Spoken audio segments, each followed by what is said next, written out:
नमस्कार दोस्तों। खबरों में सबसे पहले तो ऑपरेशन सिंदूर सक्सेसफुली चल रहा है। सेनाएं मोर्चे पे डटी है और हमारी हवाई सेना जो है, एयरफोर्स, बहुत ही अद्वितीय काम कर रही है। पाकिस्तान से जो भी ड्रोन और मिसाइल के हमले हो रहे हैं उनको नाकाम कर रही है। और कल F-16 और F-17 दो विमानों को मार गिराया गया है। उसके वीडियोस भी आ रहे हैं, अखबारों में भी खबर है। लेकिन बहुत सारे मीडिया जिस तरह की खबरें दे रहे हैं, हमारे मीडिया, वो उसके बारे में सोशल मीडिया पे बहुत लोग लिख रहे हैं कि इस तरह की अफवाहों से भी बचें और ज़्यादा एक्साइटिंग खबरें देना ये भी ठीक नहीं है कि भारत ने ये कर दिया है, वो कर दिया है। जो मिनिस्ट्री ऑफ एक्सटर्नल अफेयर्स और आर्मी की जो संयुक्त प्रेस कॉन्फ्रेंस होती है, जिसमें विदेश सचिव विक्रम मिस्री और वो दोनों जो आर्मी की महिलाएं हैं, एयरफोर्स और आर्मी की, वो जो कहते हैं हमें उन पर ही भरोसा करना चाहिए। हमारा अभी जो कर्तव्य वो है कि हम अफवाहों से दूर रहें और सेना पर भरोसा रखें और अपने जहाँ तक हो सके घर के अंदर रहें और सुरक्षित रहने की चेष्टा करें। और सायरन और ब्लैकआउट इत्यादि की जो भी है उसकी पूरी कड़ाई से पालना करें। अपने घर पे सुरक्षित अपना सामान रखें, कैश रखें, दवाई रखें, इमरजेंसी की सब वस्तुएं रखें। विश्व नेताओं ने भारत के कदम का समर्थन किया है क्योंकि भारत ने आतंकवाद पे हमला किया है। आतंकवाद से तो सभी देश चिंतित हैं ही, इसलिए उन्होंने भारत के इस कदम को सही ठहराया। और पाकिस्तान ने जिस प्रकार से रिटेलिएट किया है उसके प्रति चिंता जाहिर की है। उसकी पूरी लिस्ट देना अखबार में है। 8-10 नेताओं की, नीदरलैंड के हैं, हम इवन आपके ब्रिटेन के हैं और सऊदी अरब के भी हैं। तो ये बात है, इस बारे में ये भी इससे जुड़ी हुई खबर है। और पाकिस्तान से संबंधित इस जो भारत पाकिस्तान तनाव है उस पर रिलेटेड दो खबरें हैं कि एक तो सेना और सरकार के बीच में खिंचाव है, वो साफ दिखाई दे रहा है। असीम मुनीर का कहीं कोई बयान नहीं आ रहा। तब तो बढ़ चढ़ के कह रहे थे 16 अप्रैल को, उनके बयान के बाद ही 22 अप्रैल को पहलगाम का हमला हुआ। तो अब वो कहीं दिखाई नहीं दे रहे अंदर, वो कहाँ हैं कहाँ नहीं है, उनके बयान कहीं आ नहीं रहे हैं, वो पब्लिकली दिखाई दे रहे हैं। खिंचाव है। लेकिन अमेरिका ने, राष्ट्रदूत कह रहा है कि अमेरिका पाकिस्तान की सरकार से चाहता है कि असीम मुनीर को हटाया जाए। कल शाम को बहुत देर ये सोशल मीडिया पे चला, असीम मुनीर को हटा दिया गया, उनकी जगह शमशाद मिर्ज़ा को बना दिया गया है। लेकिन वो खबरें भी प्रामाणिक नहीं हैं। जब तक किसी ठोस विज्ञप्ति जारी नहीं हो पाकिस्तान सरकार की, तब तक उस पर भरोसा नहीं करना चाहिए। लेकिन खिंचाव में एक कूटनीति हो सकती है कि असीम मुनीर ही कोशिश कर रहे हों कि पाकिस्तान की स्थिति ज़्यादा से ज़्यादा ख़राब हो तो फिर वो वहाँ के प्रधानमंत्री को गिरफ्तार करें या अपदस्थ कर दें, जैसे पहले सेना करती रही है, और फिर वो सेना को मजबूती से दें। यहाँ के तो सेनाध्यक्ष एक बार राष्ट्रपति, प्रधानमंत्री बनना चाहते हैं। उस दौर में पता नहीं क्या चल रहा है। खैर, कुल मिला के ये इस युद्ध से जुड़ी हुई सारी खबरें थी। इसमें एक बात ये भी थी कि ब्रिटिश पार्लियामेंट में भी इस पर लंबी बहस हुई है और कंजर्वेटिव पार्टी के सांसद ने कहा है कि भारत जो कर रहा है वो बिल्कुल सही कर रहा है, आतंकवाद को क्षेत्र से समाप्त करना ही होगा। वैसे मैं याद दिलाऊं कंजर्वेटिव पार्टी के हमारे जो सांसद हैं उनको कि साहब, ये आपकी षड्यंत्र और ब्रिटिश जो पॉलिसी थी उस समय भारत पाकिस्तान को अलग करने की और रजवाड़ों को भी भड़का के अलग करके आप चले गए, तो उसका नतीजा है कि आज ये सब कॉन्टिनेंट में ये स्थिति है। लेकिन तात्कालिक समय में आपके जो भी लोग थे जिन्होंने जो पॉलिसी रखी होगी, क्योंकि इसके अंदर सब जो पुरानी इतिहास पढ़ते हैं उनको मालूम है कि ब्रिटेन ये नहीं चाहता था कि भारत का विस्तार अफ़गानिस्तान बॉर्डर तक हो। आप फर्ज कीजिए आज वो अखंड भारत एक हो, इस तरफ तो हम बांग्लादेश के उस बॉर्डर तक वियतनाम के नज़दीक हों, इधर हम अफ़गानिस्तान के नज़दीक होते तो भारत की पहुंच ईरान, इराक और सऊदी के तेल के कुओं तक कितनी नज़दीक हो जाती, और हमारा जो भारत का कॉरिडोर है वो उस गल्फ़ और जो पैसिफिक ओशन वगैरह तक हमारी पहुंच कितनी सरल और सुरक्षित होती। अब ये बात पाकिस्तान भी समझे कि दोस्ताना संबंध रखे, आतंकवाद को प्रश्रय नहीं दे, और कश्मीर को लेकर के अपनी ज़िद पे न अड़े, जो कि ज़िद गलत है, तो फिर भारत और पाकिस्तान और बांग्लादेश अगर शांति से रहें तो विश्व की जो आर्थिक व्यवस्था है उस पर बहुत बड़ा नियंत्रण कर सकते हैं। अब ये तो जो भी वहाँ के नेतृत्व कर रहे हैं या इस तरह का सेना का मामला है, क्या उस पर टिप्पणी की जा सकती है।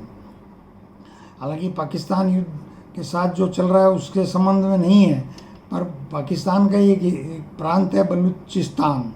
तो बलूचिस्तान लिबरेशन आर्मी ने कहा है कि 1/3 बलोच एरिया पे हमारा कब्ज़ा हो गया है।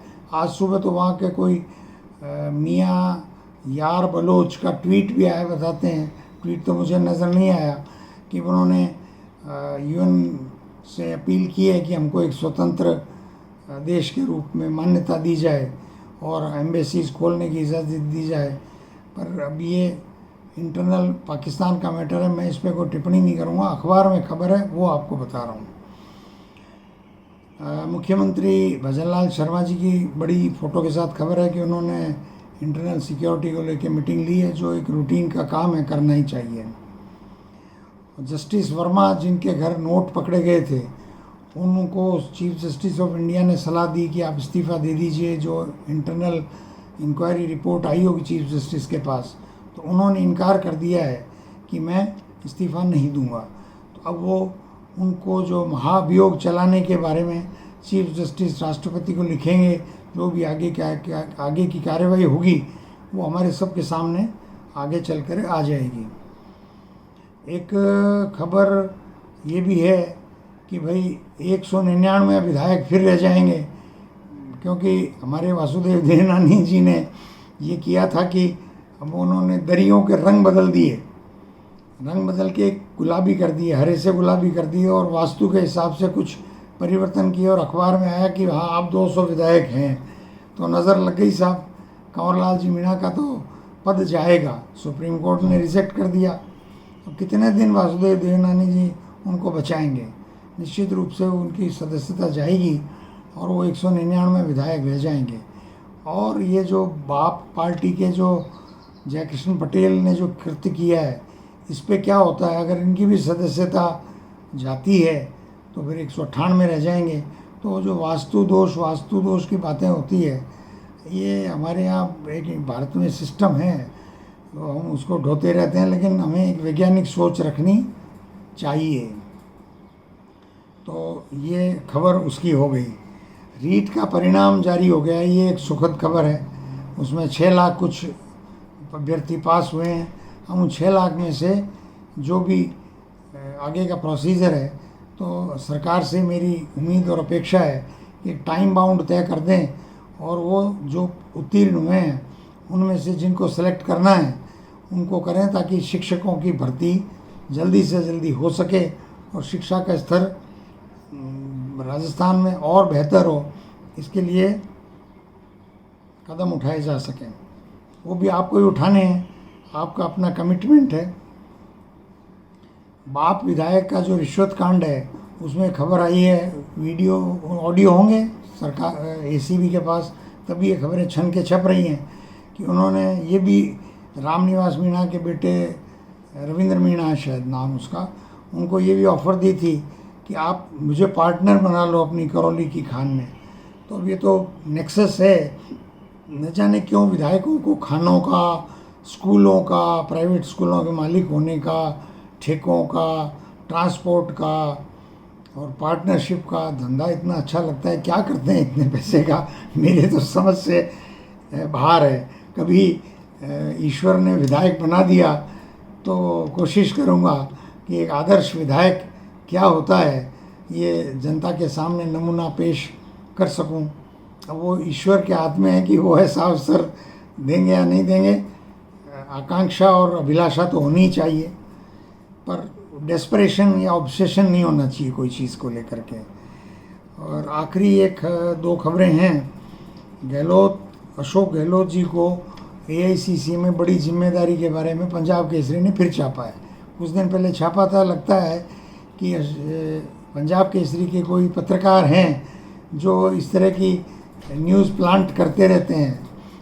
कार्यकारी अध्यक्ष बना देंगे, उनको उपाध्यक्ष बना देंगे।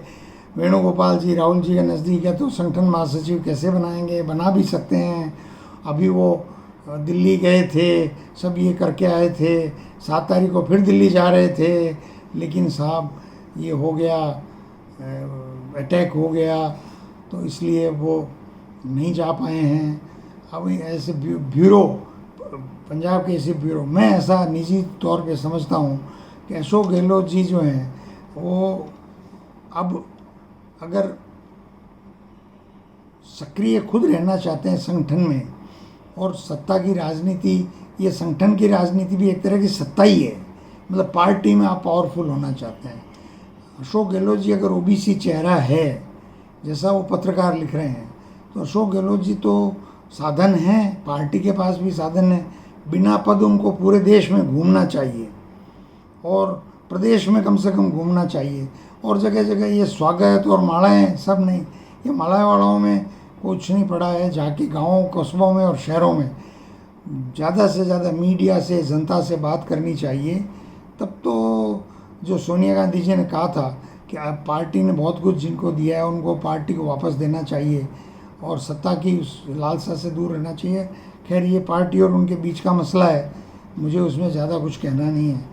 लालू प्रसाद यादव जी के लिए एक चिंता की खबर है कि वो जो ज़मीन के बदले नौकरी का जो पीएमएलए में केस चल रहा था, उसको ईडी ने शायद पूरा करके और राष्ट्रपति को अभियोजन के लिए, स्वीकृति के लिए भेजा था।